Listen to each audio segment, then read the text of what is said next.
Hi there. I would like to I got Paige's attention. Hopefully, I can get your attention with arpeggios, and specifically 5 shapes that you probably know that you can use in an exercise within what's called the circle of fourths or the cycle of fourths, to kind of learn the arpeggios, learn some timing, learn some associations with the arpeggios related to some familiar chord shapes, and at the same time get a pretty cool exercise out of the routine. I'm going to try to do a couple of videos on this subject of arpeggios and how to dissect them a little bit and use them in a certain way to kind of get your hands moving, not necessarily musically, although this has musical applications.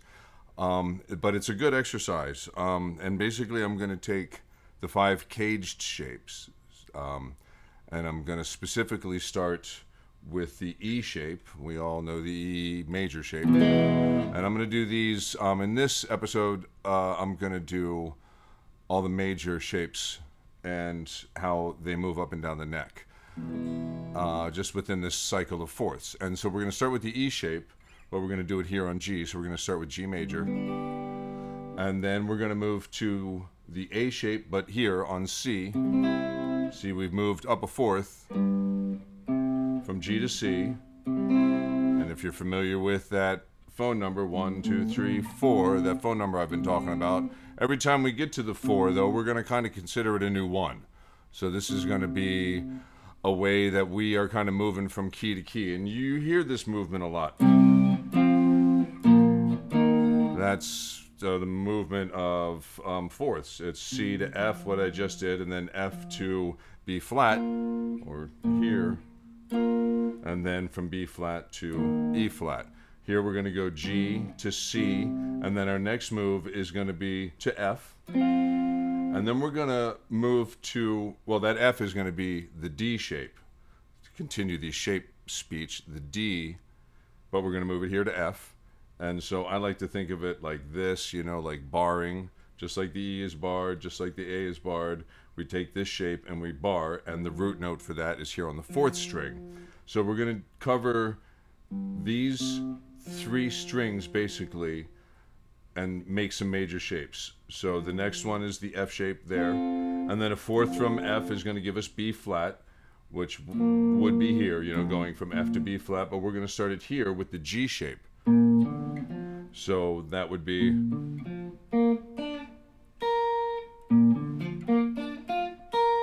that shape, and then we're going to go to the C shape, which is going to be E flat. So we're going to have moved through the cycle of fourths, and then we're going to conveniently start all over again right there on A flat or G sharp, whatever you want to think of. We're just going to be thinking patterns at this point. We're going to think 5 patterns, and we're going to run them in triplets. And this is great to use a click track with. Right now I have it real slow, 60 beats per minute. Hopefully it's not killing you.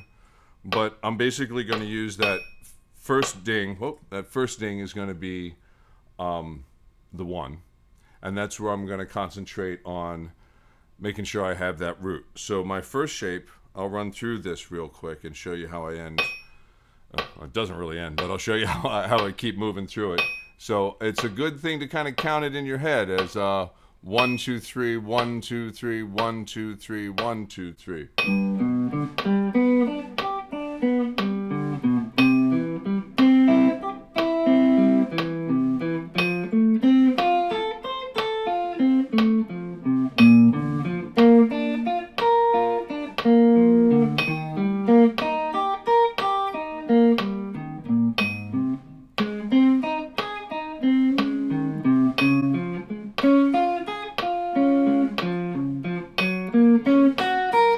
So as you can see, the pattern, I ran through the 5, and then I started over again, exactly 1 fret up. And that's what's cool about this pattern of fourths, is that by the time you get done with that C shape here,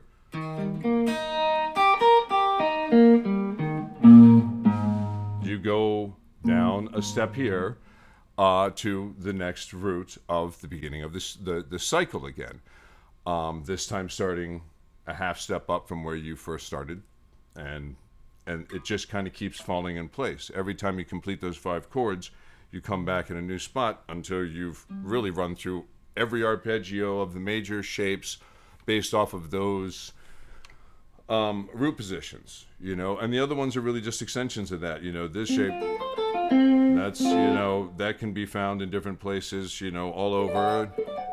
And depending on what you want to use it for, this kind of becomes a nice way to locate it, especially in conjunction with that modal phone number, because every time you get to a new root, you can think to yourself 1, or you can think to yourself relative to whatever this major chord is within your progression.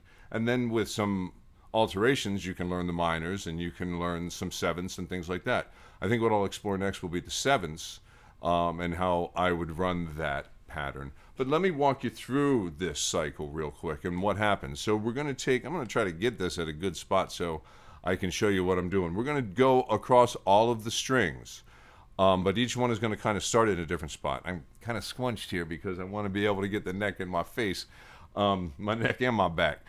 So I'm going to do this G. And the only thing I'm really going to add to it at this point is this 2nd fret here on the A string.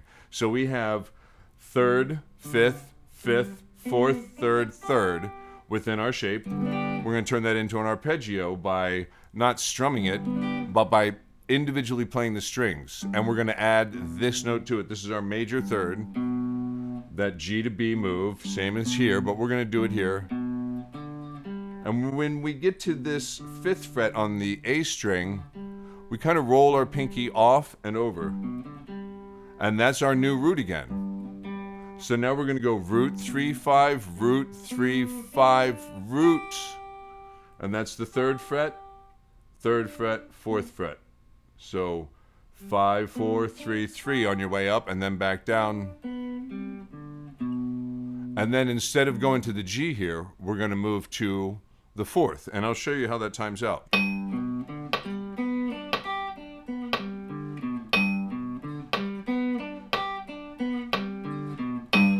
So that's the G.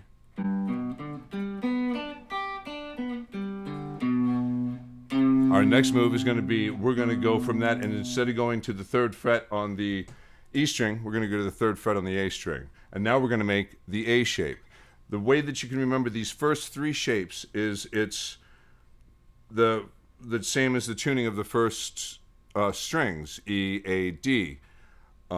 E shape, A shape, and then next is going to be the D. So our A shape looks like this. It's going to be 3rd fret, and then once again we're going to hammer from, or pick, however you want to do it. I like to try to pick this when I'm doing it as an exercise, which is pretty much what we're doing here. 3rd fret on the A string, 2nd to 5th fret on the D string, and then roll to the G string 5th fret, and then same kind of a roll to the B string 5th fret, and then grab that G up here.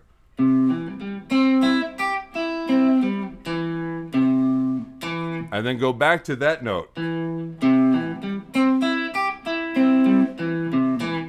And then we make our D pattern. You know, if this was our D shape, and that 4th string is our root, we're going to go up to here, because we're coming off this shape. And you see that move there, C to F, that's your 4th. So we're going to make this D shape work for us as an F. So we're going to go F, A, C, F, A, C, or root 3rd 5, root 3rd 5. And then work our way back down.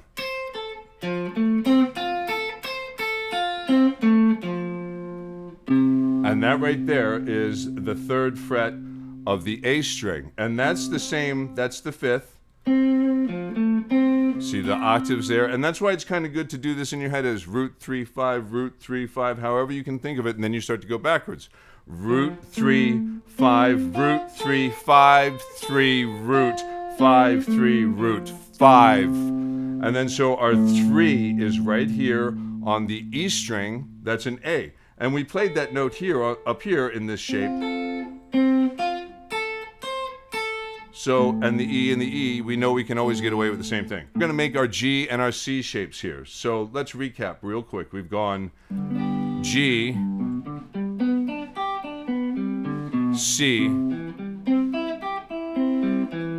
F. All right, so we're going to move from our F to this B flat, and we're going to make the G shape here. Okay, so what we have there is 8th fret, and then, 6th fret, and then 5th fret, and then 3rd and 3rd and 3rd as a bar, but with that roll off, and then we're going to hammer up to here. So each one of these is kind of like taking a chord and adding a hammer note or an extra pick note. We're adding one note to these, and depending on how you play your G, you might be playing it like this with that open B, or you might be playing it with that D there for a little bit of a brightness. You know, that kind of a sound. So that's where this kind of comes into play within that B flat. And then we move right from the B flat to E flat, and it's the C shape. So we've gone from a G shape to a C shape now. And then we got to do that little roll down, and this is where it gets tricky, especially when you have the metronome going. So I'm going to go from that G shape to the C shape.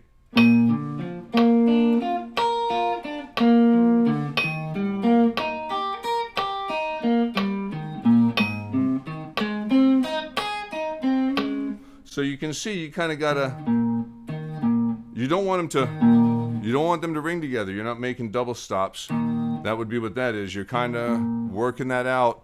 And going up you can kind of roll off a little more delicately than I just did. But going up, you can roll off like that. Coming down, you got to kind of roll up, and it's definitely a different move. So that's a focus point for this. When you're doing this, you got to kind of find your weak spots, especially with the metronome, and focus on them. And that for me is a focus spot. That little move is definitely a focus spot. And that's a good move to have down, because really you're kind of you're making that 5-to-1 move at that point. You're going from, we can go back, we can do this anywhere. Let's do this in A for a second. Let's imagine that we were making the E shape. Let's imagine we had gotten up to here. And you want to be able to go to A again.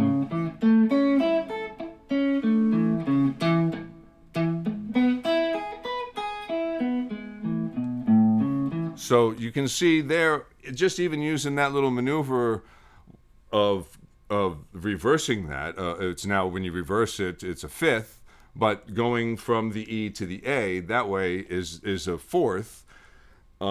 If you could use that as a tool, it's just as you start getting real familiar with these shapes, you start to see where this move leads to that move, and you go, oh, okay, so that's the end of that certain portion of the phone number of the cycle of fourths that I'm using here for the caged shapes, and then you get your reset point.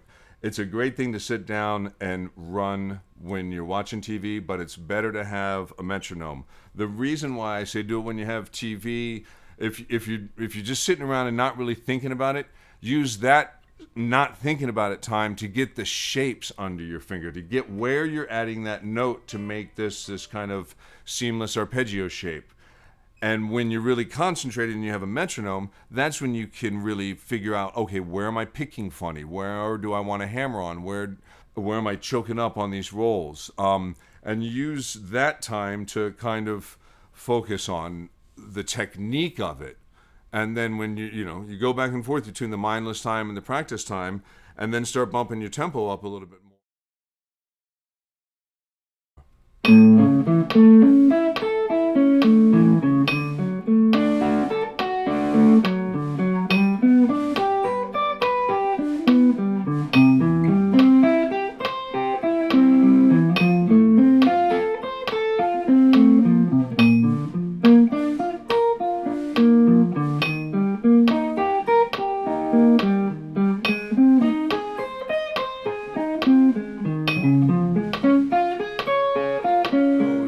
want to kind of get a sax line or something going in your head, these kind of things kind of can emulate that kind of a sound. You hear sax players and pianists running that pattern of fourths and pattern of fifths and harmonies in a certain way that us guitarists don't really ever think about. And this is a good way to at least start that approach. It's kind of to come out of thinking always about being in the same key, how to quickly move from one key to another. Think of each one of these as a new one, and you have a new major shape, and then you can apply the 1, the 4, the 5 to that. Then you start getting pretty deep. And this is a great way to get the root, the third, the 5 in your head sonically, and then also onto your fingers. Root 3 5, root 3 5, root 5 3, root 5 3, root 3 5, root 3 5 3, root 5 3, root 3. But sitting down and doing triplets and doing quarter notes, doing all of that stuff, doing different exercises with the pentatonic scale and a metronome, that's all fun stuff. But kind of getting something to work with and add to that is really cool too. One thing to do is also do different variations on the way up. Kind of run the notes like, sound them out a little bit. Don't let them run together, but let them ring a little. And then on the way back down, try to make them staccato.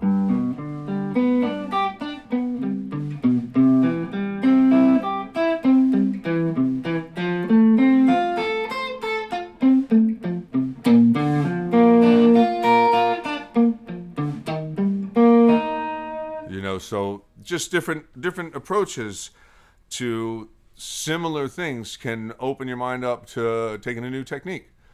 So I hope that this was helpful for you. Please hit the subscribe button. Hopefully, if everything worked out, my daughter made a little intro video, and you saw that at the beginning, and she even put a little subscribe in there. So thank you, Parker, for my video. I appreciate it. But because of all of her hard work, please hit the subscribe button, hit the like, do something for me, and show me that you really appreciate this. And I'm going to try to film this next video right away, but I might not release it right away because I want you to kind of get these shapes and this concept under your head, because then we're going to kind of take it up a notch on the next one. So anyways, 5 caged arpeggio shapes that really can help you make music, but also help you practice. Thanks for tuning in. Double D Guitar, out.